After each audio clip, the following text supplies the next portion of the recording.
아버지 하나님 감사합니다. 주님의 오심에 대해서 저희들 참으로 소망하며 그 모든 주님께서 뜻과 계획을 담아 놓으신 여호와의 절기에 대해서 이렇게 함께 나누며 공부할 수 있는 귀한 시간 허락하시니 감사합니다. 저희들 정말 하나님의 말씀을 따르고 순종하기를 원합니다.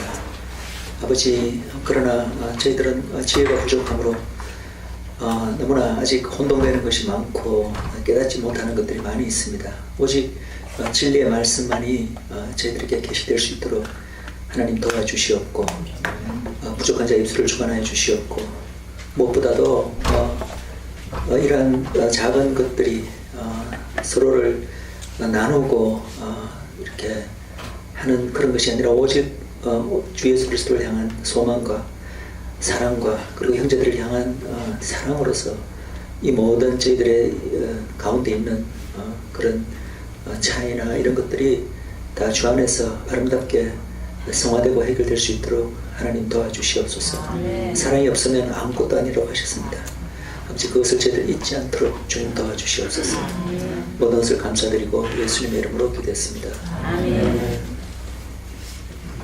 자, 우리 이제 무교절 하겠습니다. 무교절의 이제 영적 의미는 다 이미 다 잘 알고 계시겠지만 바로 죄가 없으신 우리 예수님이 바로 누룩이 없으신 무교병을 상징하는 것이고, 무교절은 바로 예수님께서 이제 십자가에 묻히신 것을 상징하죠. 그리고 실제로 무교절이 시작되는 그 시점에 예수님께서 무덤에 묻히신 시간이죠. 그래서 이걸 뭐 무교절은 특별히 이제 이렇게 길게 나눌 건 없는데, 단지 아까도 제가 말씀드렸지만 유대 사람들이 이제 유월절 만찬을 먹는 시간이 사실은 유월절에 먹는 것이 아니라 무교절 시작되는 저녁에 먹는 것이 바로 유월절 식사였다. 실제로 모세 때 출애굽 당시에도 양을 잡아 무술주에 양피를 가르고 그 양을 먹은 때가 바로 무교절 때다. 그리고 우리가 흔히 유월절의 뜻은 다 아시잖아요. 유월이라는 뜻 자체가 이제 패스오버라는 뜻이고, 죽음의 천사가 이제 양의 피를 보고 심판하지 않고 넘어갔다는 뜻이 유월절이잖아요. 그래서 그렇지만 실제로 그 유월절에 일이 있었던 날은 언제냐면은 15일 밤이라고요. 15일 시작된 밤, 즉 무교절 첫날 밤에 바로 유월절이 일어난 거죠. 그래서 그날 밤을 여호와의 밤 혹은 여호와의 유월절이라고 부릅니다. 그러니까 이런 명칭에서 혼동되지 않으시길 바랍니다. 유월절 사건이 있었던 것은 사실 무교절 첫날 밤에 있었던 사건이에요. 유월절은 그 전날, 그죠? 양을 잡는 날이 유월절인데, 그래서 그 유월절 사건이 있었던 것은 무교절 첫날 밤이기 때문에 그 무교절 첫날 밤을 부르기를 여호와의 밤 혹은 여호와의 유월절이라 부른다. 그렇지만 테크니컬하게는 그때는 이미 15일이고 무교절 첫날이었다는 거, 그런 것을 기억하시고, 그리고 복음서를 읽다 보면은 우리가 알고 있는 유월절과 또 무교절이 이렇게, 유월절은 분명히 14일이고 무교절은 15일부터 시작되는데 이것을 막 흔들어버리는 또 혼동되는 표현들이 등장합니다. 그 때문에 이제 제가 이걸 자꾸 짚어넘어가기를 원하는데, 이렇게 되어 있어요. 무교절 첫날 예수님의 유월절 만찬이 있었다. 유월절, 무교절 첫날. 그 다음에 또 어떤 표현이 나오냐면은 유월절이라 하는 무교절, 유월절 양을 잡을 무교절, 무교절의 첫날 곧 유월절 양 잡는 날, 이런 표현들이 나옵니다. 하나같이 좀 이상한 표현들 아닙니까? 이 표현을 읽으면서 뭔가 이거 이상하다 마음에 걸리시는 분 있으시죠? 다시 말합니다. 무교절 첫날 예수님의 유월절이 만찬이 있었고, 유월절이라 하는 무교절, 유월절 양을 잡을 무교절, 무교절의 첫날 곧 유월절 양 잡는 날. 뭐가 이상하죠? 이 표현들은 다 곧 유월절하고 무교절 첫날을 같은 날로 지금 여기는 표현이잖아요. 근데 같은 날인가요? 우리가 구약을 보면 다 다른 날이거든요. 하나는 14일이고 무교절 첫날은 15일이잖아요. 왜 이런 표현이 나왔는가? 저도 그때 갑자기 막 모세오경을 통해서 유월절, 무교절 딱 알아왔는데 신약을 읽으니까 막 헷갈려 버리는 거예요. 왜 이런 헷갈리는 표현이 등장했나 하면은, 저는 이제 그 출애굽기를 보고 그걸 알았습니다. 출애굽기에 보면은 이스라엘 백성에게 유월절 기간 동안에 무교병을 먹게 하죠, 그죠? 근데 이 출애굽기 이렇게 됐습니다. 너희들은 정월 14일부터 21일까지 무교병을 먹을지라 이렇게 돼 있어요. 자, 정월 14일부터 21일까지면은 그게 며칠입니까? 7일입니까? 8일이래요. 8일. 7일이 아니고 8일이에요. 14일이 무슨 날이냐면 6월절이잖아요. 우리는 원래 무교병을 먹는 날이라고 무교절이라고 하고 무교절 7일 동안 무교병을 먹는 줄 알았는데 그게 아니라 고전날인 6월절부터 이미 무교병을 먹는 거예요. 그래서 무교병을 7일간이 아니라 8일을 먹게 되어 있습니다. 그래서 예수님 당시에 관습적으로 6월절조차도 이미 그날부터 무교병을 먹기 때문에 그날부터 이미 무교절이라 부르는 어떤 그런 시대적인 어떤 그것이 있었던 거예요. 그래서 6월절이지만 6월절 양을 잡을 무교절 첫날 6월절 이런 표현이 등장한 것입니다. 그렇지만 정확하게 말한다면 테크니컬하게 정확하게 말하면 6월절은 14일이고 무교절은 15일부터 시작되는 것이다. 그렇지만 14일부터 이미 무교병을 먹었기 때문에 그날까지 포함해서 그냥 무교절이라 부르는 그것이 그 당시에 예수님 당시에 있었다는 거죠. 이것을 이해하면은 신약의 그런 표현들이 이해가 되실 겁니다. 그리고 아까 예비일이라는 표현 자체, 예비일이라고 하니까 그러면 6월절 전날 돌아가셨나? 예비일날 예수님 돌아가셨다고. 근데 그 예비일이라는 뜻이 뭐의 예비일이냐 하면은 무교절 첫날 큰 성회의 예비일이라는 뜻이에요. 그래서 그날 양을 다 잡았기 때문에. 그러면은 이제 또 오해가 사라지죠. 그래서 이런 부분들을 기억하시면 될 것 같고, 그래서 이 날이 무교병을 고난의 떡이라고 그러죠. 예, 그래서 실제로 이제 모세 당시에는 이날 밤에 유월절 식사뿐만 아니라 애굽의 장자들이 다 죽는 사건도 이날 밤에 있었다. 자정이라고 이야기하죠. 그래서 이 자정 시간을 라일이라고 히브리 말로 이제 부르는데 이날 밤에 여호와의 그 심판, 애굽의 장자 심판이 있었기 때문에 특별히 철야 기도를 하는 분들이 이 시간을 굉장히 중요하게 여기더라고요. 자정 시간을. 그래서 자정 시간에 어떤 큰 영적인 승리가 있으리라고 이제 믿습니다. 그리고 이제 이 밤을 또 여호와의 밤이라고도 부르고 있고, 이스라엘 민족이 람셋, 그러니까 출애굽한 그 도시가 나오거든요. 성경에 보면 람셋이라고 되어 있습니다. 람셋을 이제 출발해서 발행한 날이 이 날이라고 되어 있습니다. 시간은 정확하게 안 나와 있지만 아마도 이제 애굽에서 급하게 내보내려고 했으니까 아마 꼭두 새벽부터 아마 등을 떠밀어서 내보내지 않았을까라고 생각이 됩니다. 예. 그리고 재미있는 것은 이제 무교절과 관련해서 여러분 그 여리고산 그 도노 사건 있잖아요. 그게 언제인지 아세요? 정확하게 무교절하고 겹쳐집니다. 그날이. 그 7일간 돌았잖아요. 그래서 마지막에 여리고성이 무너진 날이 언제냐면 무교절 마지막 날에 무너졌습니다. 예, 그 성경 클루를 따라오면 그래 돼 있고, 그리고 아마도 이렇게 클루를 보면은 여러분 베드로가 사도행전 12장에 보면은 감옥에 갇혔던 사건이 나오죠. 그때 감옥에 가다 놓았을 때가 그때 무교절 때라 그랬거든요. 그리고 실제로 베드로를 처형시키려고 이스라엘이 가장 큰 명절 도중에는 이스라엘 유대인을 죽일 수 없기 때문에 그거 끝나길 기다려서 이제 죽이려고 했는데 바로 그 전날에 어떤 일이 있었습니까? 천사가 나타나서 베드로가 옥에서 풀리는 사건이 있잖아요. 그래서 그날 역시도 무교절 마지막 날이 아닌가. 여리고성이 무너진 날, 베드로가 감옥에서 풀리던 날이 바로 무교절 마지막 날이라는 그런 것을 볼 수가 있습니다. 예, 그래서 무교절은 그 정도 하고 지나가고 우리 초실절 보겠습니다.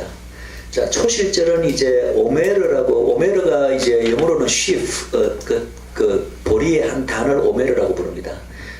오메르라고 부르고 영어로는 Feast of First Fruits라고 이렇게 이야기하는데, 레위기 23장에 이제 보시면 다른 모든 그 절기들은 다 이제 6절기는 다 1월달, 6월달, 그러니까 니산 며칠이다 이 날짜가 다 나와 있어요.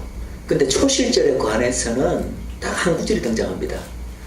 안식일 이튿날이라는 표현밖에 없어요. 예. 그러면은 이 안식일을, 그래서 이 초실절이 정확히 언제냐에 따라서 이제 유대인들조차도 크게 두 가지 의견이 있습니다. 첫 번째 의견이 이 안식일을 이 무교절의 첫날 그 큰 하이사바스로 해석하는 사람이 있어요. 그렇게 따지면 초실절은 항상 무교절 이틀째가 되어버리는 거죠. 그죠? 예. 그리고 그 요일도 계속해서 무교절이 해마다 다른 요일로 바뀌기 때문에 초실절 역시도 해마다 다른 요일로 바뀌어버릴 수가 있는 거죠.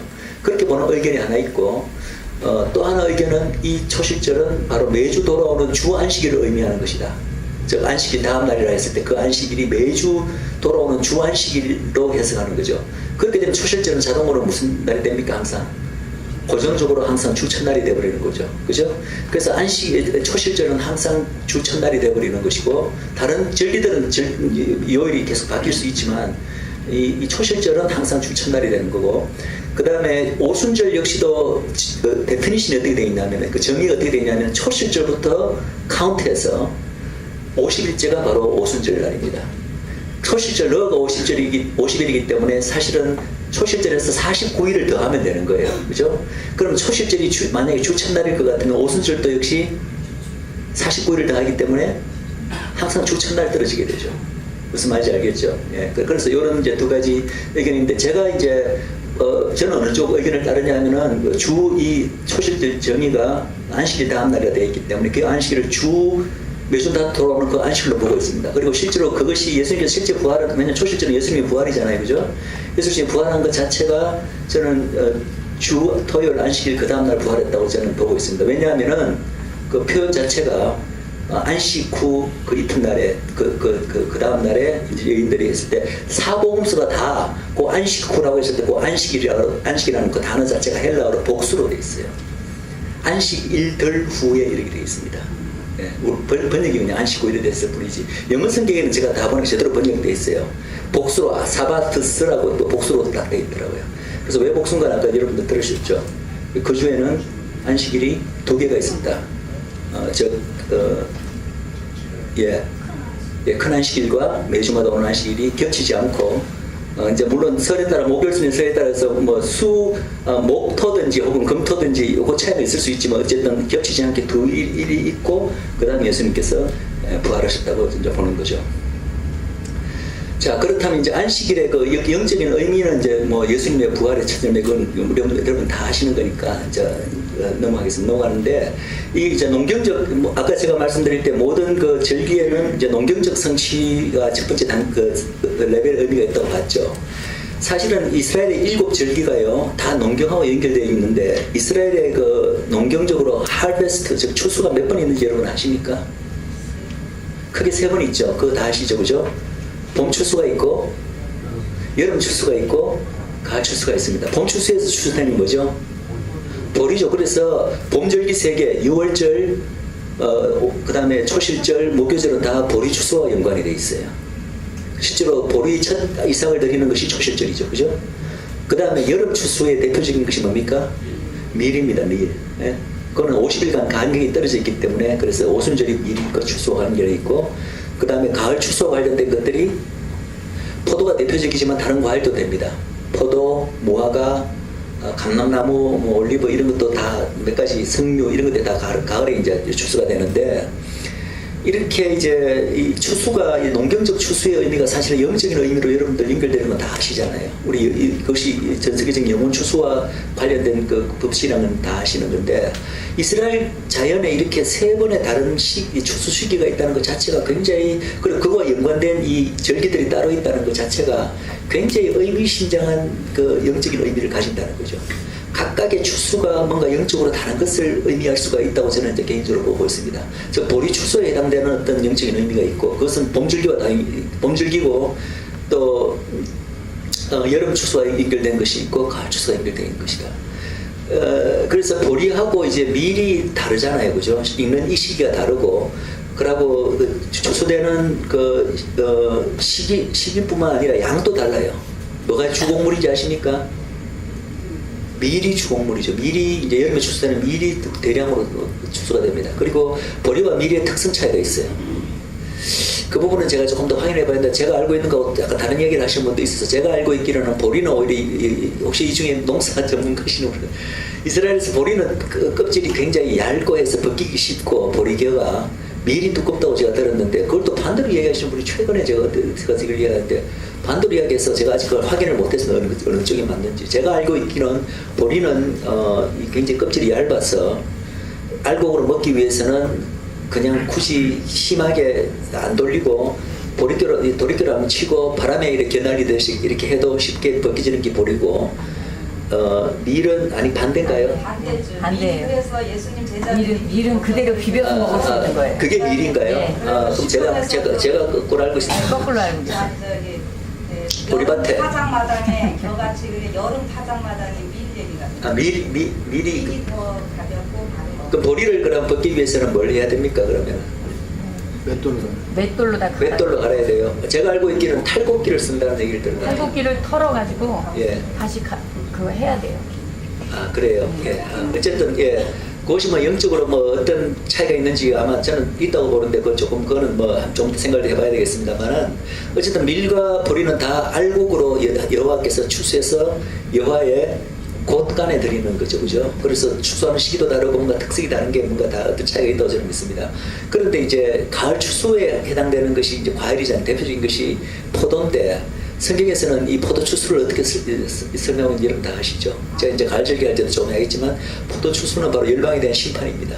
그리고 그 피해 심판이고 바로 여호와의 진노의 털, 그 포도주 털을 바른다고 되어 있습니다. 그래서 추수라고 다 좋은 것만 아니고 이 포도 추수에 관련된 것은 하나님의 심판과 관련된 것이다. 그래서 이 세 이제 시기가 다 다른데 그 중에 이제 이 봄절기들이 관련된 것이 바로 이제 보리입니다. 보리인데 이날 이제 농경적으로 본다면 이 첫 이삭 한 단을 보리 한 단을 이제 들어서 여호와 앞에 흔들어서 요제로 드리게 돼 있어요. 그리고 그 이전까지는 절대 아무도 이 보리로 만든 떡도 먹어서도 안 되고 이삭채 생이삭을 먹어도 안 되고 일단 그 손을 못 여호와께 먼저 첫 열매로 드리기 전에는 손을 못 대게 돼 있습니다. 이렇게 돼 있는데 실제로 이렇게 농경적으로 초실제를 지키는 것은 명령의 레위기 명령 보면 너희들이 가나안 땅에 들어가서 지키라고 돼 있어요. 근데 그게 왜 그러냐 하면은 현실적으로도 그럴 수밖에 없죠. 이스라엘 민족이 출애굽하는 상황에서 뭐 보리 농사 지킬 수도 지킬 수도 없었고 40년 동안 광야 생활하는 동안에 보리 농사를 지을 수 있었겠어요? 그 사막 땅에서. 그 현실적으로도 보면 가나안 땅에 들어가서 이제 이스라엘 민족이 농경을 시작하기 때문에 그때 이제 보리를 재배해서 드려야 되기 때문에 그때 짓기를 한 건데 저는 이제 영적으로도 의미가 있다고 봅니다. 왜냐하면 초실제의 의미가 뭐라고 아까 다 아시다시피 예수님의 부활의 첫 열매고 바로 우리의 결국은 예수 안에서 다 부활을 우리를 상징하는 거잖아요, 그죠? 근데 그 부활 사건이 언제 일어납니까? 우리의 부활 사건이 마지막 때 주님 다시 오실 때, 그죠? 첫째 부활이잖아요, 그죠? 그러니까 우리가 주님 다시 오시고 정말 하나님의 나라가 이 땅에 메시아의 왕국이 시작될 때 첫 우리의 부활이 일어나기 때문에 근데 우리 이 땅에 주님이 오시고 메시아의 왕국이 시작되는 것이 영적으로 예표하는 것이 구약 때 뭡니까? 가나안 땅으로 이스라엘 백성이 들어가는 거잖아요.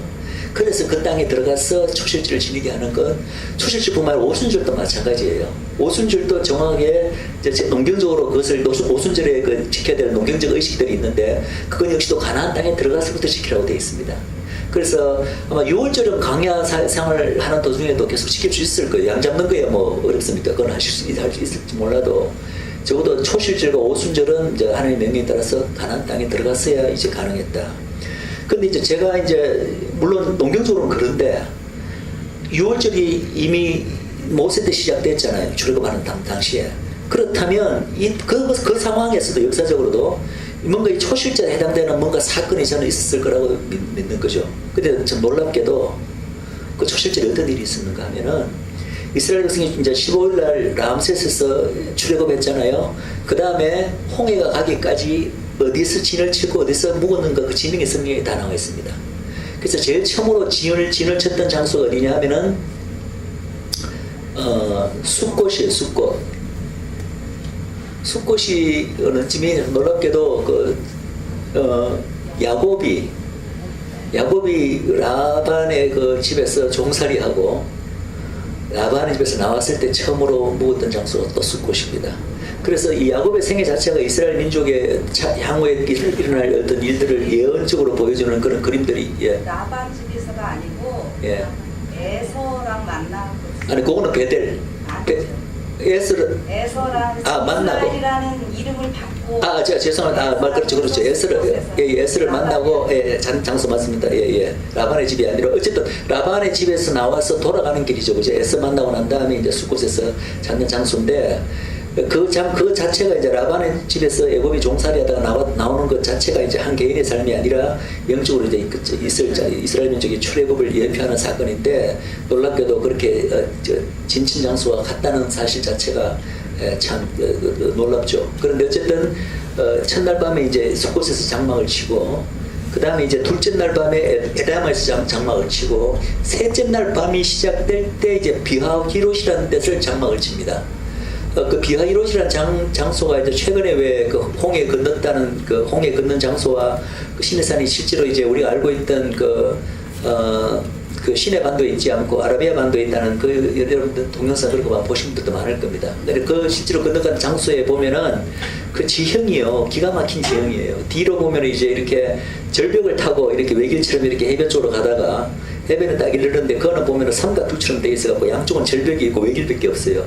딱 절벽에서 딱 나왔는데 틈으로 나왔는데 삼각주고 바다고 뒤로는 외길이고 양쪽으로는 다 절벽이 막혀있는 이런 기막힌 지형을 하나님께서 골라서 그쪽으로 이렇게 이스라엘 백성을 일부러 그렇게 인도를 하시잖아요. 인도를 하셔서 결국 이제 외국 군대가 쫓아오고 이제 홍해가 갈라지는 사건이 있는데 거기에 이제 그날이 바로 이제 비하히롯에 장막 치는 날 밤에 있습니다. 그래서 밤새 이제 동풍이 불어서 이게 홍해가 갈라지고 이제 이렇게 이스라엘 백성이 마른 땅으로 이제 홍해를 건너게 되는 그 날이 바로 초실절 날입니다. 그래서 초실절 날 구약적으로 역사적으로는 바로 홍해가 갈라진 날이 바로 초실절과 연관이 된다.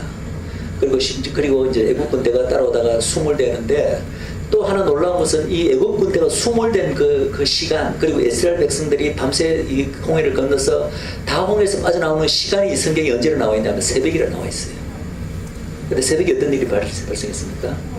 예수님께서 부활하신 날, 부활하신 시간이에요. 그래서 이 초실절의 이 성취조차도 이게 예수님의 부활이 홍해가 갈라지는 사건이 예수님의 부활을 상징하는 것이라면 그 시간까지도 또 새벽이라는 시간까지도 일치하는 것을 우리가 볼 수가 있습니다. 그래서 또 새벽 기도를 좋아하시는 분들은 이 새벽 시간을 이제 히브리 말로 보케르라고 이제 부른다고 제가 들었는데 또 새벽 기도에 또 영적 전쟁의 결정적인 승리 애국 군대가 이 21시간이 새벽이기 때문에 새벽 시간을 깨워서 이렇게 기도하면 또 영적적인 승리를 거둔다고 또 이렇게 하시는 분들이 있더라고요. 그래서 역사적 성취가 이제 바로 모세 때는 그렇게 일어나게 됩니다. 실제로 이제 근데 또 하나 놀라운 거는 이스라엘 민족에게 뭔가 이런 초실절 예수님의 부활과 더불어 어떤 계시적인 하나님의 계시가 있었음을 또 하나 보여주는 어떤 그들 이스라엘 사람들의 프랙티스가 있는데 뭐냐면 이 초실절날 이제 보리의 첫 이삭 한 단을 가지고 성전에 와서 대제사장이 가지고 와서 요제를 하나님께 드리는데 실제로 고전에 어떤 일이 있냐면요.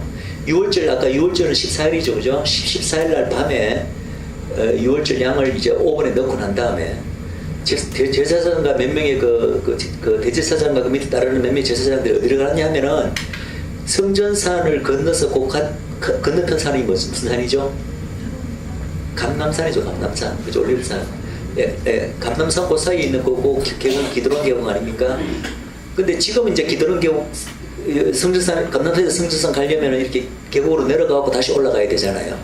근데 기록이나 옛날 무슨 뭐 성화 같은 걸 보면은 옛날에는 그 성전산과 감남산을 잇는 구름다리 같은 게 있었대요. 그래서 그쪽으로 이제 이렇게 제사장들이 건너갔다는데 그 감남산 뒤쪽 편에 이제 이 초실절들 보리를 재배하는 게 그 감남산 뒤쪽 편에 있었답니다. 그래서 6월절 양을 오븐에 넣고 난 다음에 이 제사장들이 그 보리밭으로 가서 이제 초실절날 보리를 미리 이제 보리를 그때 묶어 놓는답니다. 묶어 놓는데 놀랍게도 한 단을 묶어 놓는 게 아니고 10단을 묶어 놔요.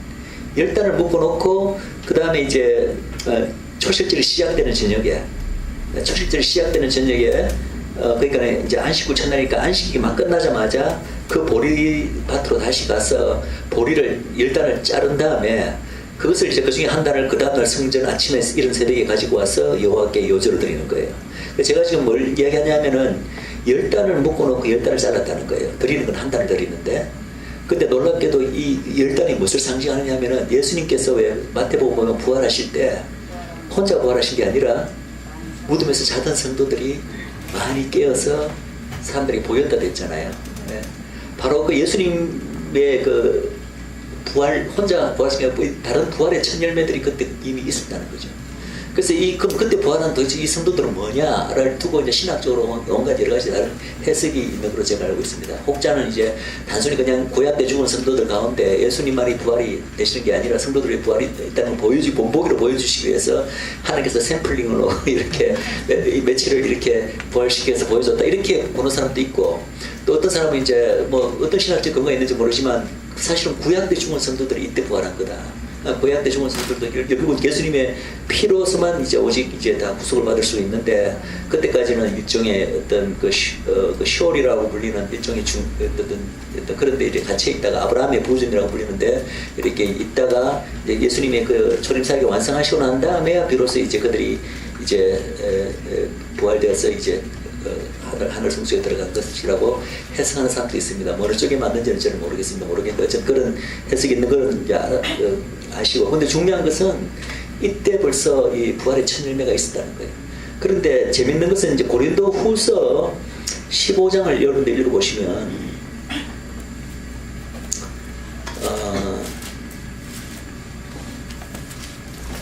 고린도후서 15장을 한동안 읽어봐 주세요. 잠깐만요. 제가 고린도후서 15장 23절을 한번 읽어보세요. 15장. 죄송합니다. 고린도전서입니다. 부활장. 고린도전서 부활장. 15장 23절. 고린도전서 15장 23절. 그러나 각각 자기 차례대로 드리니 먼저는 첫 열매인 그리스도요, 다음에는 그가 강림하실 때에 그리스도에게 속한 자요. 그러니까 부활의 순서에 대해서 이야기하고 있을 때 먼저는 그리스도 부활의 첫 열매인 그리스도와 그 후에 그분이 강림하실 때 그에게 이제 그 안에 있는 자들 이렇게 두 그룹으로 지금 이야기하고 있잖아요, 그죠? 근데 영어 성경에 보면 어떻게 돼 있냐면은 Christ, first fruits, those who are Christ at His coming 이렇게 돼 있어요. 영어 성경에는 마치 세 그룹인 것처럼 표현되어 있습니다. 물론 이제 이것을 헬라어 원어를 어떻게 해석하느냐에 따라서 해석이 달라집니다. 즉 크라이스트와 first fruits을 동격으로 보아서 우리는 우리나라 말로는 그렇게 번역을 했죠. 부활의 첫 열매인 그리스도. 그러면 두 그룹이죠, 그죠? 부활의 첫 열매인 그리스도와 그리스도 재림하실 때 부활할 자들. 근데 그래서 동격으로 보지 않고 또 다른 그룹으로 콤마로 여가 보면은 세 그룹이 되는 거예요. 부활의 첫 열매인 그리스도와 first fruits 복수인 어떤 부활할 그룹들과 예수님 모실 때 부활할 자들. 그러면 이제 만약 그걸 그렇게 세 그룹으로 볼 수 있다면, 만약에 그렇다면 혹시 이 두 번째 이 first fruits라고 불리는 이 그룹이 바로 예수님 부활할 때 같이 부활한, 그래서 성경에 보였던 그 그룹을 의미하는 것이 아닐까? 혹은 이 유대인들이 이 사람들은 부활에 대한 개념이 별로 없을 텐데도 불구하고 그냥 환습적으로 수천 년간 지켜왔던 왜 보리단을 한 단이 아니라 드릴 때는 한 단을 드릴 텐데 10단을 계속 묶어놓고 자르는 것도 10단을 잘랐을까? 이것이 좀 이해가 된다는 것입니다. 그리고 이제 이 토실절하고 또 하나 관련된 것은 예수님께서 이제 부활한 직후에 그 여인들을 만났을 때 마리아가 너무 좋아서 만질라 했을 때 예수님이 뭐라 그랬습니까? 만지지 말라 그러시면서 뭐라고 그랬고, 이유가 뭐라고 그랬죠? 내가 아직 하늘에 있는 아버지께 올라가 뵙지 못했다. 근데 놀랍게도 그날 저녁 때 제자들 모임에 나타나셨잖아요. 나타나 도마보고는 뭐라 그러셨어요? 만지보고 손가락 넣어보라 그랬잖아요. 왜 그러실까? 무슨 차이입니까? 그 사이에 주님께서 하늘에 벌써 올라갔다 오신 거예요. 정식 승천은 40일 후에 하시겠지만, 뭐냐면은 이 부활에 보세요. 보리 이삭 첫 이삭을 하나님 앞에 이 요제로 흔들어 바치기 전에는 누구도 손을 못 대는 거예요. 누구로 그걸 생이삭을 먹을 수도 안 되고 떡을 해 먹어도 안 되는 거예요. 예수님 스스로가 부활의 첫 열매이시고, 이것이 바로 이 요제에 관한 이 소실절의 이 모든 것이 토라 아닙니까? 예수님께서 스스로 토라를 완성하러 오신 분이 토라를 안 지키시겠어요? 그분은 부활의 첫 열매로서 토라를 철저하게 지키셔야 되기 때문에 본인의 부활의 첫 열매로서 하늘 성전이죠.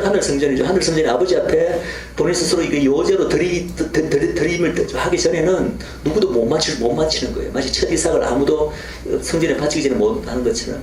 그래서 그때는 새벽에는 아직까지 그런 일이 일어나지 않았기 때문에 마리아 보고 못 만지게 한 것입니다. 그렇지만 저녁에 나타나셨을 때는 벌써 아마 우리가 이제 유추하기에 이제 이미 하나님 앞에 들어졌기 때문에 그때부터는 이제 손을 넣을 수도 있고 또 실제로 제자들과 같이 나중에 보면 식사까지도 같이 하시는 장면이 나오잖아요. 그것이 가능했던 것입니다. 그래서 그것을 보더라도 예수님께서 얼마나 철저하게 토라를 지키시던 분인가. 절대 토라를 무시하거나 폐하러 오신 분이 아니다. 그분 스스로 그렇게 말씀하셨지만은 그 말씀을 교회에서 제대로 충분하게 그 말씀에 가지는 의미를 충분히 제대로 인식을 못하고 있다는 거죠.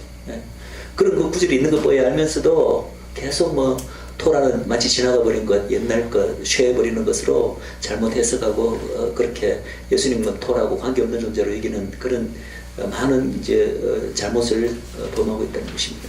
그래서 이 초실절을 보더라도 우리가 정확하게 그것을 알 수가 있다.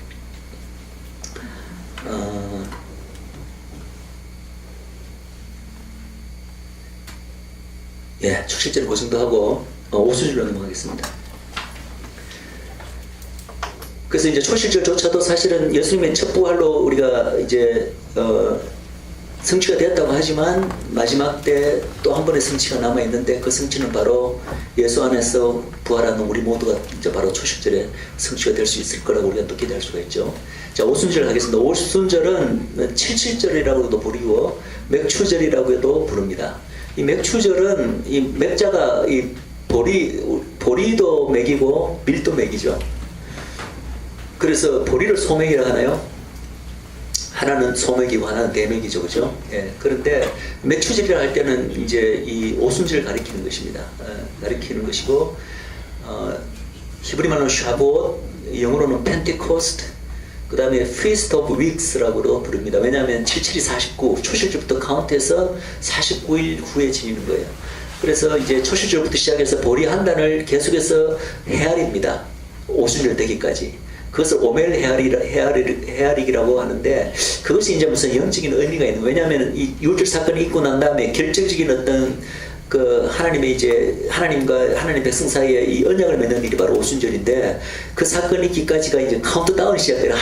매일매일 이렇게 보리 한 단을 오멜을 헤아리면서 카운트다운 하는 식으로 우리가 이제 그것을 볼 수 있는데 이 기간 동안에 있었던 가장 중요한 사건이 어떤 사건이 있었죠? 예수님 당시에는 이 오순절까지 이 오멜 헤아리기 이 카운트다운 49일 동안 하는 동안 예수님의 부활은 초실절이 있었고 성천 사건이 있었죠. 40일 만에, 그죠? 그러다 이제 열흘 동안 백신 성도가 전심으로 이제 한 마음으로 기도할 때 이제 성령님이 내리는 사건이 있었습니다. 그리고 이 기간 동안 예수님께서 제자들에게 명령한 게 딱 하나가 있는데 뭔지 아십니까? 물론 사도행전 1장 8절에 땅 끝까지 이르러 정리되는 그 명령뿐만 아니라 성전에 모여서 기도하더라. 예루살렘을 떠나지 말라. 예루살렘을 떠나지 말라. 그런데 이제 물론 그 당시 제자들에게는 실제로 예루살렘에서 오순절을 내렸기 때문에 그런 물리적 어떤 상황으로 우리가 해석할 수도 있지만 저는 영적인 의미도 있다고 봅니다. 주님께서 이제 다시 오순절의 궁극적 성취가 주님의 이제 재림으로 이루어질 텐데 그때까지 너희들은 예루살렘을 떠나서는 안 된다. 물리적으로 꼭 예루살렘을 떠나지 말라는 얘기가 아니라 예루살렘은 바로 이스라엘을 상징하는 것이고 바로 주님께서 이루실 하나님의 나라 시온을 상징하는 것이고 1차적으로는 이스라엘 민족을 상징하는 것이죠. 그래서 그것을 떠나서는 안 된다. 우리 바로 이방 교회에 주시는 하나님의 어떤 영적인 명령으로도 우리가 볼 수 있다는 것입니다. 자, 이 오순절에 그러면 이제 의미를 또 우리가 이제 한번 짚어볼 때 먼저 한번 농경적 의미를 한번 살펴봅시다. 농경적으로는 이것을 어떻게 지키냐면은 초여름에 이제 첫 열매 밀을 수확해서 유대력으로는 3월달입니다. 시반월인데 그래서 이제 6월절부터가 아니라 초실절부터가 돼 있어요. 6월절과 초실절은 이제 차이가 나죠, 그죠, 며칠. 그래서 이제 초실부터 카운트해서 50일째가 되가 이제 오순절인데 이때 이제 밀을 수확해서 밀 자체를 드린다기보다도 그것으로 떡을 만들어요. 이 밀첫 이삭으로 떡을 만드는데 재밌는 것은 오순절 드리는 떡에는 누룩을 넣으라고 돼 있어요. 누룩을 넣어서 떡을 만들고 근데 떡을 누룩을 넣은 떡 2개를 유교병을 하나님께 올려드리게 됩니다. 이게 참 재미있어요. 왜냐하면 누룩은 뭘 상징하는지 여러분 다 아시잖아요. 그죠? 죄를 상징하는 것이고 죄를 하나님께서 받아들일 수가 없습니다. 그래서 이스라엘 백성에게 누룩 없는 무기명을 넣으라고 하셨거든요. 그런데 갑자기 오순절 날에는 누룩을 넣으라고 하신 거예요. 누룩을 넣어가 떡을 만들었는데 그것을 받아들이실 뿐만 아니라 그 제사가 하나님 앞에 향기로운 제사라고 표현하고 있어요. 이스라엘의 제사 제도를 여러분들 이제 많이 공부하시고 아시는 분들 아시겠지만 그 메인 제사 중에서 다른 제사들은 다 하나님 앞에 번제든 소제든 화목제든 다 하나님 앞에 향기로운 제사라는 표현이 나오는데 딱 하나 향기로운 제사가 없다는 표현이 안 나오는 제사가 뭐냐면 두 개가 있는데 속죄제하고 속건제입니다. 왜 속죄제와 속건제는 왜 향기로운 제사가 아니죠? 죄를 태우는 제사예요. 죄를 태우는. 그러니까 죄의 그 냄새가 향기로 냄쓸 수가 없는 거죠. 물론 그것이 반드시 우리에게 필요한 것은 필요하지만 그것이 여호와 앞에 향기로운 제사라는 표현이 없다는 거예요. 그런데 이것은 죄를 상징하는 누룩을 넣은 떡임에도 불구하고 이 떡 두 개를 바쳤을 때 향기로운 제사라고 말씀하신다는 거예요. 또 어린 양을 드리게 되어 있는데 어린 양도 2마리를 드리게 되어 있습니다. 자, 이것이 무엇을 상징할까요? 네, 저도 그렇고 많은 이걸 하시는 분들이 이야기하는 것이 바로 이것이 바로 이스라엘과 교회를 상징하는 것이다. 이스라엘과 교회는 하나님 앞에 항상 하나님의 백성으로서 이렇게 하나님께서 받아들이시는 연락하시는 그러나 여전히 구분되는 두 어떤 그 하나님의 언약 공동체로 우리가 이제 이해할 수가 있습니다. 하나님 앞에 영적인 신분과 모든 지위는 똑같습니다. 이스라엘과 이스라엘. 그러나 하나님의 어떤 구속사적 그것을 이루시는 데 있어 갖고 여전히 이제 구분되기 때문에 구분되는 것으로서 이제 구약의 첫 언약 백성인 이스라엘과 교회. 그것은 단순히 구약과 신약 이후에도 심지어 예수님 오신 천년왕국 동안에도 혹은 그 이후에 새하늘과 새 땅 새 예루살렘에서도 이스라엘은 여전히 구분되는 존재로 이렇게 성경이 묘사하고 있다고 저는 이제 보고 있습니다. 그래서 이 떡이 왜 하나가 아니고 두 개냐면은 바로 이스라엘과 교회를 상징하는 것인데 누룩을 넣었다는 거예요. 누룩을 넣었음에도 불구하고 주님께서 그것을 흠양하시고 받아들이신다는 거죠. 본래 누룩이 있었을 때 하나님께서 받아들일 수 없는데 왜 하나님께서 이걸 받아들이시냐는 거죠. 바로 이유는 다 하나밖에 없습니다. 오순절 앞에 뭐가 있었죠? 오순절 앞에 뭐가 있습니까? 유월절이 있었잖아요. 유월절이 있기 때문에 우리 사실은 교회도 그렇고 이스라엘도 똑같습니다. 우리는 여전히 누룩이 있습니다. 우리의 삶을 보십시오. 실제로 신약 백성이든 구약 백성 이스라엘 백성이든 누룩이 있음에도 불구하고 하나님께서는 누룩이 있음에도 불구하고 그것을 받아들이겠다는 거예요. 왜? 유월절 어린 양의 제사가 있었기 때문에 유월절이 없으면 오순절이 없는 거거든요. 유월절 지나고 난 다음에 오순절이기 때문에 하나님께서는 이제는 누룩이 있지만 내가 오직 나의 독생자 예수 그리스도의 피로 인하여 너희들이 누룩이 있지만 내가 의로운 자로 내가 너희를 받아들이겠다는 것을 표현하는 것이 바로 오순절날 누룩을 넣은 두 떡이 되는 것입니다. 그리고 바로 그런 의미로 어린 양도 2마리를 요제로 드리게 됩니다. 그래서 이러한 이스라엘의 그 모든 이런 하나님의 절기는 기본적으로 이스라엘 민족에 어떤 맞춰서 했는데 그 절기 중에서 특별히 이 이방적 어떤 요소, 이방적 색채가 강한 그러니까 색채가 강한다기보다 이방과도 이렇게 깊이 연관되는 절기가 2가지가 있는데 봄절기에서는 바로 이 오순절과 가을절기에서는 초막절입니다. 그래서 이제 초막절 이야기 좀 설명드리겠지만 오순절에도 이러한 이유 때문에 이 오순절이 이스라엘 민족만을 위한 것이 아니라 이스라엘과 교회가 하나님 앞에 연락되는 그것을 상징하는 하나님 앞에 하나님 백성으로서 받아들여짐을 상징하는 것이 바로 오순절이기 때문에 그래서 이 오순절에 대한 명령에 보면은 어떤 명령이냐면은 이스라엘 중 객과 고아와 과부와 이 나라 함께 즐거워해라 이렇게 되어 있습니다. 여러분들 이스라엘 중에 항상 이스라엘 백성 유대인들만 있는 것이 아니라 구약 때부터 항상 뭐가 있었죠? 그 안에 객이 있었다는 거예요. 물론 고아와 과부 하나님께서 항상 구약부터 고아와 과부의 하나님이신 우리가 다 알지만은 그 안에 벌써 모세 때부터 이미 출애굽 상황 때부터 보면은 이스라엘 민족과 함께 잡족이 함께 나왔다고 되어 있어요. 잡족. 잡족이라고 하면 우리나라 한국 뉘앙스에서는 좀 좋지 않은 뉘앙스지만 그게 비하는 의미가 아닙니다. 실제로 이스라엘 외에도 이방인들이 같이 나왔다는 거예요. 이들은 같이 이스라엘 백성과 같이 하나님의 은혜로 홍해를 건넜을 뿐만 아니라 신의 산에서 예수님 하나님으로부터 십계명을 받을 때도 하나님의 율법을 받을 때도 그들이 같이 받았다는 거예요. 그 안에 같이 받았고 그리고 이스라엘 백성이 하나님의 율법을 받아들이고 우리는 이제 당신의 언약을 지키는 하나님의 백성이 되겠습니다. 우리는 당신의 백성이 되고 당신은 우리의 하나님이 될 거라는 것을 언약 보여줄 때도 잡족이 그 안에서 같이 맺었다는 거예요. 왜냐하면 이스라엘 백성은 단순히 그냥 한 백성이 아니라 온천하 열방을 대표하는 제사장 국가입니다. 제사장 국가이기 때문에 사실은 이스라엘 백성이 하나님과 그런 언약 관계를 맺을 때 예언적으로 바라볼 때는 그 열방 전체를 대표해서 제사장 국가로서 대표해서 맞는 거예요. 열방 전체가 아직 하나님을 전혀 알지도 못하고 계시도 되지 않은 그런 때임에도 불구하고 그 장차 있을 이방 구원의 그것이 벌써 그 안에서 다 미리 예표적으로 보여졌다는 것입니다. 그래서 이 이스라엘이 열방을 대표하는 제사장 국가로서 그 어떤 그 기구가 벌써 이스라엘 그 백성 안에 모세 당시부터 존재했는데 그게 뭔지 아십니까? 열방을 대표하는 기구. 이스라엘 민족을 대표하는 것은 모세와 아론과 그 밑에 12지파의 장들이죠. 열방을 대표하는 기구가 바로 70장로입니다. 이스라엘의 70장로. 왜냐하면 70이라는 숫자가 열방의 숫자입니다. 여러분들 다 아시죠? 그죠? 그래서 신명기에 보면 하나님께서 태초에 이 열국의 경계를 정하시고 열국의 나라들의 경계를 정할 때 이스라엘 자손의 숫자에 맞춰서 열방의 경계를 정했다고 했는데 그 이스라엘 자손의 숫자가 바로 70인인데 그 70이라는 숫자가요 언제 이스라엘 자손의 숫자냐면은 바로 야곱이 그 식솔들 다 이끌고 애굽으로 요셉 만나러 들어갈 때가 그때 70이냐. 그 이전은 70이 아직 안 되었을 것이고 그 이후에는 곧 더불어나 70이 많아졌겠죠. 해필이면 이스라엘 자손을 그 시기에 그 순간에 맞춘 그 숫자를 하나님께서 정하셨는지 아십니까? 바로 왜냐하면 이스라엘은 바로 열방군을 위해서 하나님께서 택하신 종이거든요. 구속사를 위해서 하나님께서 정한 종으로서 이제 열국을 대표하는 제사장 국가인데 이 애굽이라는 땅 자체가 열국을 영적으로 세상 온 세상의 열국을 예표하는 거 여러분들 아시잖아요.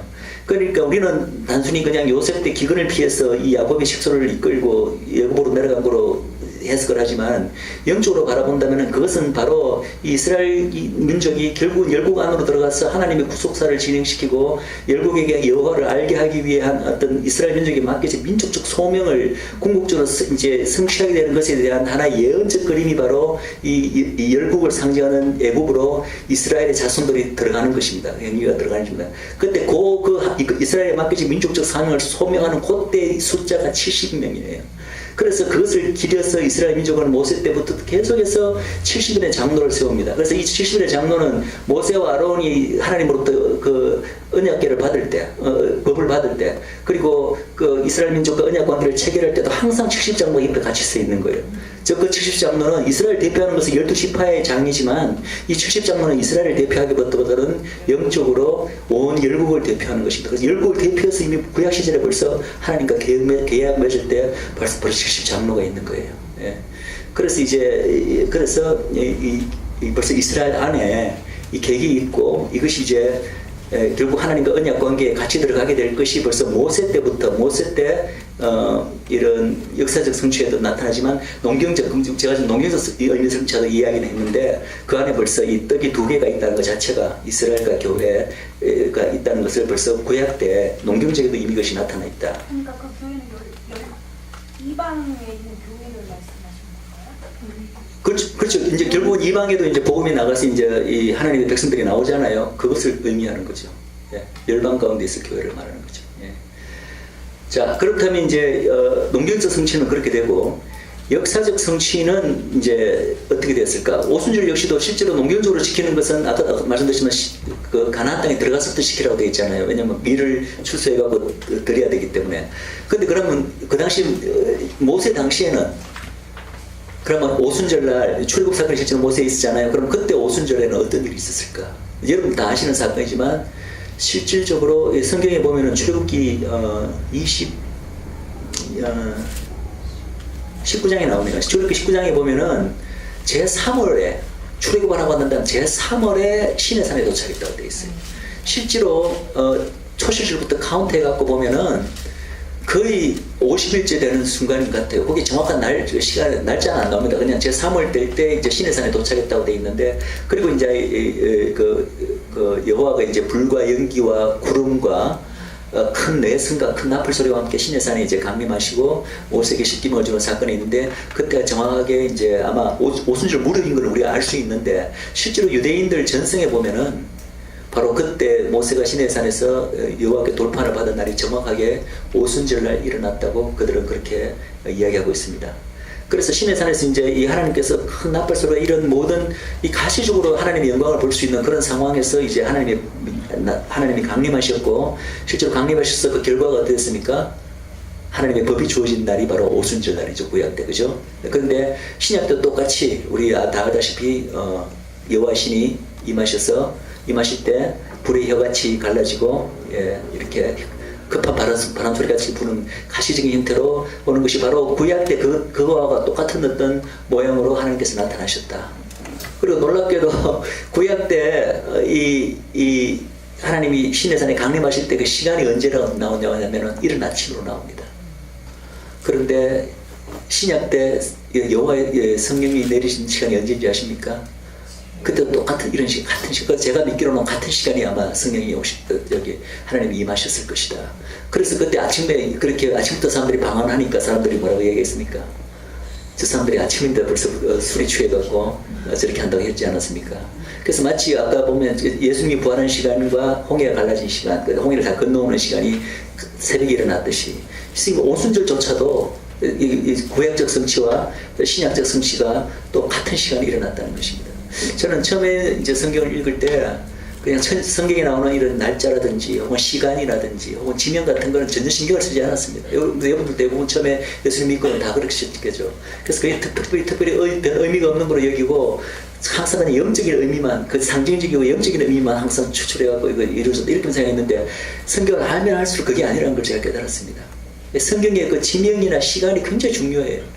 하나님께서도 모든 일을 그렇게 철저하게 말씀하신 대로 시간까지도 맞게 이루신다는 걸 제가 깨닫고부터는 그런 것을 이제는 읽을 때 그냥 심상히 그냥 보고 넘어가지 않고 굉장히 주의를 기울여 읽습니다. 여러분들께서도 아마 그런 앞으로 성경을 읽으실 때 그런 거 하나하나를 굉장히 주의 깊게 읽으시면서 여기에 뭔가 큰 어떤 것이 있지 않을까 이렇게 하시면 하나님께서는 깊게 이렇게 자꾸 파는 사람에게 그만큼 보답을 하세요. 예, 보답을 하십니다. 그래서 여러분들도 그런 것을 느끼시는 축복을 받길 바랍니다. 자, 그러면 이제 이 날이 바로 그래서 하나님께서 오신 날이고 구약적으로도 혹은 신약적으로도 역사적 성취를 본다면은 하나님의 법이 바로 하나님의 백성에게 주어진 날이에요. 그래서 하나님의 법이 주어진 날이 또 다른 말로 표현하면 하나님과 이 하나님의 백성 사이에 언약 관계가 맺어지는 날입니다. 오순절이. 그렇죠? 그래서 구약에서는 구약 백성인 이스라엘 백성, 그죠? 첫 언약의 백성인 이스라엘 백성과 하나님이 언약 관계를 맺고 신약에서는 이 예수님의 십자가를 통해서 이렇게 복음으로 소위 새 언약이죠. 새 언약을 통해서 하나님과 하나님의 백성과 언약 관계에 맺어지는 것이 바로 오순절날 일어나는 것이고, 그래서 이 언약 관계를 혹자는 이제 결혼 관계로 보통 표현을 하죠. 예. 그래서 예수님은 바로 그 언약의 남편이시고. 하나님과, 왜냐하면 성경에서 말하는 언약 관계라는 것은 사실은 하나님과 우리 사이의 관계, 바로 남편과 아내의 그 결혼 관계 외에는 다른 어떤 관계도 언약 관계로 부르고 있지 않습니다. 그래서 이 언약 관계를 맺는 날이고, 그런데 차이가 있다는 거죠. 이 구약의 어떤 이 오순절 사건과 우리가 알고 있는 그 사도행전의 신약의 오순절 사건은 똑같이 하나님의 법을 받고 하나님과 언약이 맺어지는 결혼식이 있는 그날인데, 그 차이가, 중요한 차이가 바로 첫 언약과 두 번째 언약, 소위 새 언약과의 그 차이죠. 그죠? 그 차이가 뭡니까? 첫 언약은 하나님의 법이 돌판에 새겨진 것이고, 두 번째 언약은 하나님의 법이 만판에 새겨지는 것이다. 이거는 너무나 명확하게 성경에 나와 있는데 이 부분을 많은 사람들이 오해를 합니다. 제일 중요한 게 뭐냐면 하나님의 법이 바뀌었습니까? 하나님의 법이 바뀌었어요? 신약이나 구약이나? 하나님의 법은 바뀌지 않았습니다. 하나님의 법은 똑같아요. 바뀐 건 뭐냐 하면은 그것이 한쪽은 돌판에 새겨졌고, 돌판에 새겨졌으니까 인간은 어떻습니까? 그 법을 지키라고 요구받은 인간들은 그냥 죄인이죠, 죄인. 아무것도 그냥 해결되지 않은 죄인이에요. 죄인 보고 선하고 거룩한 하나님의 율법 토라를 지키라고 명령이 되는 것이 바로 첫 언약 체계죠. 그래서 여호와 앞에 너희들이 의로워하지라고 요구가 된 것이 첫 언약 체계라면 그것은 애초부터 어떤 의미에서는 불가능한 요구였죠. 예. 율법의 요구를 절대 우리가 이 죄된 인간이 그 죄성을 해결받지 않고는 지켜낼 수가 없지 않습니까? 그렇지만 그것이 이제 가능하다고 이제 믿었던, 착각했던 것이 이스라엘 사람들이고, 애초부터 그것은 불가능한 요구였다는 것은 분명히 우리가 알고 있습니다. 이스라엘 민족의 실패를 통해서. 그렇지만 어쨌든 근데 그 자체가 율법의 어떤 모황성생으로 우리에게 이제 깨달음을 주시기 위해서 우리에게 메시아가 필요하고 언약가 필요하고 정말 십자가가 필요한 것을 알기 위해서 우리에게 주신 것이지, 사실은 첫 언약은, 그래서 첫 언약이 흠이 있다고 이야기하는 이유가 바로 그것이에요. 하나님의 법에 흠이 있는 것이 아닙니다. 하나님의 법은 영원한 것이고 흠이 없는 것이고 선한 것이고 완전한 것입니다. 그러나 흠이 있었던 건 뭐가 흠이 있냐면 인간들에게 흠이 있었던 거죠. 인간은 죄 문제가 해결되지 않고 그 언약을 지키라 했으니까 그것은 애초 그래서 그 체계 자체가 일종의 이제 흠이 있는 것인데 마침 이제 약속된 새 언약에 왔을 때는 그 새 언약의 주인이신 예수 그리스도께서 이제 이스라엘의 약속된 메시아로서 그 새 언약을 갖고 하셨을 때는 이제 달라진 게 있는데 하나님의 법은 똑같습니다. 그리고 법을 지켜야 되는 하나님의 백성으로서 하나님의 법을 지켜야 되는 그 요구조차도 달라진 게 없습니다. 똑같은데 이제는 그 하나님의 법이 어디 새겨졌다고요? 마음판에 새겨지기 때문에 이제는 온전히 그 법을 지킬 수 있는 존재가 되어버린 거예요. 법 자체는 똑같은데 이제 인간이 해결이 안 됐었는데 이제는 인간의 그 죄성이 해결됨으로써 마침내 하나님의 법에 대한 요구가 우리 심성에 새겨지고 우리의 inner being이 transformation 하나님의 성령을 받음으로써 요셉의 보혈과 하나님의 성령을 받음으로써 우리 inner being이 transformation 하기 때문에 마침내 거룩한 하나님의 율법을 하나님의 법을 지킬 수 있는 존재가 되었다는 것이 달라진 거예요. 그것이 새 언약의 바로 효과고 힘이고 바로 그것이 하나님의 언약인 것입니다. 그래서 그 새 언약이 바로 이제 우리 마음판에 새겨진 날이 바로 오순절 날이다. 그것이 이제 영적인 성취라고 볼 수 있습니다. 그래서 이 새 언약과 이 옛 첫 언약과의 이런 차이 때문에 그것을 상징적으로 보여주는 차이가 뭐냐면은 이 모세 때 주어진 이 돌판에 새겨진 언약 이 구조로 이 시스템으로 인해서 그 결과가 어떻게 되냐면 하나님의 언약 자체는 법 자체는 선한 것임에도 불구하고 그 결과가 어떤 결과를 낳았죠? 결국 이스라엘 민족이 불순종하고 황금 송아지를 숭배함으로써 그날의 언약이 주어진 날에 어떤 사건이 발생했습니까? 모세에 의해서 몇 명이 죽었죠? 3,000명이 죽는 사건이 발생했습니다. 그런데 가만 보세요. 새 언약이 주어졌을 때 3,000명이 하루아침에 베드로의 설교를 듣고 3,000명이 돌아왔죠. 똑같이 3,000명이다. 그것이 우연한 사건이 아니에요. 그것이 바로 새 언약과 첫 언약과 새 언약의 차이를 상징적으로 단적으로 보여주는 그 차이입니다. 첫 언약을 받았을 때는 언약 자체는 선하나 인간이 그 언약을 절대시켜낼 수 있는 죄된 존재이기 때문에 그 결과는 항상 정죄에 이르고 정죄의 결과는 뭡니까? 사망 아닙니까? 사망으로서 바로 3,000명이 죽었다면 바로 새 언약이 주어졌을 때는 그것이 3,000명의 새로운 생명을 탄생시키는 그런 차이를 낳았다는 것입니다. 자, 그럼 이것이 이제 오순절인데 이 오순절의 이제 이 성취에 있어서 제가 이제 제일 중요한 개념이 뭐냐면은 우리는 흔히 이제 이 오순절이 그렇다면 이 새 언약이 주어진 이 사도행전 2장 그리고 3장의 사건으로 이제 오순절이 성취되었다고 흔히 이야기하는데 중요한 것은 그때의 오순절의 성취 역시도 완전한 성취가 아니라 부분적인 성취였다는 것입니다. 자, 오순절의 성취에 관한 구약적 그 예언의 말씀이 이제 온데 많이 흩어져 있죠, 그죠? 마지막 때 성령님의 그 부으심에 대한 그것이 바로 오순절의 성취에 대한 예언들인데 대표적인 예언이 요엘서와 그 다음에 에레미야서와 에스겔서에 이렇게 흩어져 있습니다. 에스겔서, 에레미야서에 있는 그 새 언약에 대한 그 예언들이 다 오순절에 대한 예언이고 그 다음에 그 요엘서에 있는 그 이제 베드로가 그때 첫 설교에서 인용한 요엘서 있잖아요. 요엘서 2장 28절의 말씀. 예? 모든 육체에 하나님의 신이 부어지고 청년들은 환상을 보고 어린아이들은 예언을 말하고 노인들은 꿈을 꾸고 해가 청나같이 검어질 것이고 달이 피같이 바뀌는 그 요엘서 2장의 그 말씀을 베드로 사도가 이제 첫 설교 그 오순절날 이제 인용을 하면서 그 예언의 말씀이 응했다라고 한 거죠. 근데 사실 엄밀하게 말하면 그 예언이 응한 것이 아니라 응하기는 응했는데 부분적으로 응했다는 것입니다. 여러분들 이제 이것은 예언을 우리가 이해를 잘해야 됩니다. 이 구약의 모든 예언들은 우리가 알고 있는 예언이라 하는 것은 한번 미래에 대한 얘기고 그 일이 한번 성취되면 그걸로 끝났다라고 얘기잖아요. 그것은 헬라적 사고방식이에요.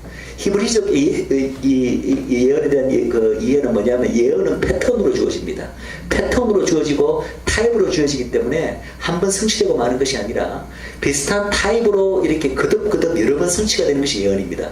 근데 차이가 뭐냐 하면은 처음에는 부분적으로 성취됐다가 영적인 의미만 성취됐다가 점점 더 예언이 본래 주어진 그 완전한 그 문자적 성취까지 완전한 궁극적인 성취로 항상 이렇게 부분 성취에서 완전 성취로 나가는 것이 예언입니다. 절기 역시도 마찬가지입니다. 그래서 이 오순절에 본다면은 이제 요엘서를 베드로가 이거 성취라고 인용을 했지만은 그 영적인 의미로 이제 오순절의 그 의미가 그날 성취됐다는 거예요. 오순절. 그렇지만 실제로 그때 그 예언의 말씀대로 청년들이 환상을 봤다는 얘기가 있습니까? 사도행전에 어린아이들이 예언을 말했거나 노인들이 꿈을 꿨다는 얘기가 있어요? 혹은 그때 해가 총나무지 검지고 달이 피같이 바뀌었다는 기록이 있습니까? 없었지 않습니까? 영적으로는 그 예언의 어떤 그런 영적인 부분들이 그날 일어난 그 오순절 성령 강림 사건도 성취됐지만 요엘서의 그 문자가 들어의 성취는 그날 일어나지 않았습니다. 그렇지만 이제 그 예언도 그렇지만 절기도 그렇지만 그것의 문자적 성취가 일어나는 게 언제냐 하면은 바로 주님 재림할 때인 거예요. 그래서 재림할 때 실제로 이스라엘의 모든 민족에게 하나님의 신이 내리고 모든 육체에게 하나님의 신이 내리고 실제로 노인들이 꿈을 꾸고 어린아이들이 예언을 말하고 저분들이 환상을 보고 해가 진짜 청나무지 검어진다는 얘기는 계시록이나 성경 곳곳에 마지막 때에 대한 예언에 많이 나와 있고 그죠? 달이 피같이 바뀌는 것도 그렇고 전 세계적인 어떤 이스라엘뿐만 아니라 전 세계적인 영적 대부흥과 한꺼번에 하나님의 신이 내리는 사건에 대해서는 구약 곳곳에 마지막에 있습니다. 그래서 요엘서에 본래 베드로가 인용한 그 요엘서 9절 말씀조차도 마지막 때 그날 바로 주님께서 다시 오실 때에 대한 예언의 말씀인데 그것을 베드로가 당겨서 그때 인용한 것입니다. 뿐만 아니라 새언약의 성취적 오순절 성취에 관한 예레미야서 그리고 에스겔서의 말씀도 보면은 마침내 이제 그때가 되면은 이스라엘 민족에게 맑은 물로 뿌려서 그들에게 심령을 정결케 하고 그들에게 하나님의 신이 부어지고 하나님의 영이 부어지고 부드러운 마음, 굳은 마음을 제하고 부드러운 신을 주어서 다 그들이 하나님의 명령을 지키는 참으로 정말 그들이 참으로 내 백성이 되고 나는 그는 하나님이 되리라. 그 모든 약속된 예레미야서와 에스겔서 말씀 역시도 그것도 궁극적으로는 마지막 때 주님이 재림하실 때 온전하게 성취되는 거예요. 성취되는 것이고 실제로 그 예레미야서 에스겔서 말씀 보면은 그때 그 일어나는 배경이 어떻게 묘사되어 있냐면은 내가 그날에 전 세계에 흩어져 있는 유대인들을 다 모아들이고 고토로 데리고 돌아가서 그 일을 하겠다고 했어요. 우리는 그냥 그 뒤에 뭐 맑은 물이 뿌려지고 이제 우리 새 마음을 받는 이것만 영적으로 해석해서 실제로 그 일이 이제 오순절 성경에 일어났기 때문에 예레미야서의 말씀이 이때 성취됐다고 하지만 사실은 부분적인 성취에 불과한 거예요. 왜냐하면 전 세계 유대인들이 고토로 모여드는 사건은 그 당시 일어나지 않았습니다. 단지 예표적인 사건이 일어났을 따름이에요. 예표적인 사건이 뭐냐면 그 인근에 흩어져 있던 유대인 디아스포라들이 명절을 지키기 위해서 명절을 많이 방문했잖아요. 그 자체가 예표적인 그림이에요. 마지막에 전 세계에서 유대인들이 이제는 실제로 고토로 실제로 다시 진짜 돌아올 것에 대한 예언적인 그림이 그 당시에 있는 것입니다. 그래서 오순절 그 성령 강림 사건 자체가 오순절의 궁극적인 성취가 아니라 부분적인 성취라는 거예요. 부분적인 성취란 말은 무슨 말이냐 하면은 우리는 아직까지 이 오순절의 온전한 성취, 궁극적인 성취를 기다리고 있다는 거예요. 그래서 언제 옵니까? 바로 예수님 재림 때 있게 될 것입니다. 그때 새언약은 본래 이스라엘 민족과 유다 민족에게 약속된 거라고 하거든요. 그것이 오순절 성령 강림에 대해서는 부분적으로 성취됐었다. 왜냐하면 그 당시 예루살렘에 모였던 모든 유대인들이 다 예수님 믿었습니까? 아니잖아요. 모든 사람들이 다 성령 받았습니까? 아니잖아요. 3,000명 받았어요. 3,000명이라면 뭐 많은 숫자로 볼 수 있지만 우리가 이제 아까 그 6월절부터 보면은 아마 수백만의 유대인들이 왔을 거예요. 그 중에 3,000명이면은 그냥 부분일 따름이에요. 그렇지만 우리가 기대하는 것, 성경이 예언으로서 분명히 말하는 것은 3,000명 정도가 아니라 온 이스라엘이 다 돌아와서 주님 앞에 돌아오는 그 민족적 회심 사건이 마지막 때 있다는 거예요. 그것이 스가랴서 12장에도 예언하고 있고 성경 곳곳에 마지막에 이스라엘의 민족적 회심을 이야기하고 있습니다. 그때가 바로 참다운 오순절의 성취고 궁극적인 오순절의 성취가 있는 것입니다. 바로 그때가 아직까지 남아있는 겁니다. 그래서 우리는 흔히 그냥 신약의 그 사건을 오순절 성취라고 이야기하지만 분명히 아셔야 될 것은 그것조차도 부분적인 성취다. 온전한 성취를 우리는 여전히 기도하고 있고 기대하고 있다는 것입니다. 그래서 저는 이제 통상적으로 그때 사도행전 2장의 오순절을 그냥 첫 번째 오순절 이래 부르고 있고 이제 성경 용어는 아니지만 제 개인적으로는 마지막 때 우리가 기대하고 있는 전 세계적인 성령의 부으심, 모든 육체의 성령의 부으심. 그래서 이스라엘 민족이 회심하고 주님께 한꺼번에 돌아오는 그때 오순절을 저는 제 개인적으로 제2의 오순절이라고 그래 부르고 있습니다. 그래서 여러분 에스겔 37장에 보면은 이 에스겔 골짜기에 그 마른 뼈가 가다가 마른 뼈가 살아나는 것이 보이죠. 그것이 바로 제2의 오순절. 너 사방에서 생기가 불어와서 그 모든 마른 뼈에 들어가서 여호와의 큰 강원도 살아나는 그것이 바로 궁극적인 오순절의 성취입니다. 그때를 우리는 여전히 기다리고 있고 또 스가랴서 12장에 보면은 하나님이 마지막 때 간구와 은혜의 그 성령을 영을 그들에게 부어주사 이스라엘 민족 전체가 그냥 한꺼번에 눈이 열리고 그들이 찌르니를 바라보면서 정말 그들이 찌르니가 바로 그들이 기다려왔던 메시아임을 깨닫고 민족적으로 회개하고 통곡하는 이야기가 스가랴서 12장에 나옵니다.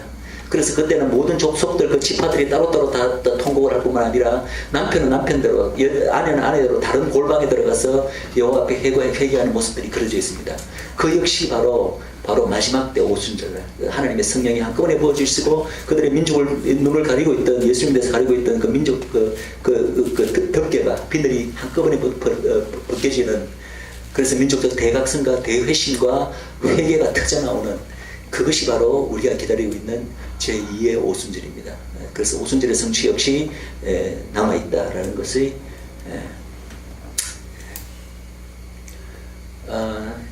봄절기는 지금 가을절기 이제 3개 남았는데 우리 잠깐 한 10분 정도 우리 브레이크하고 가을절기 하도록 하겠습니다.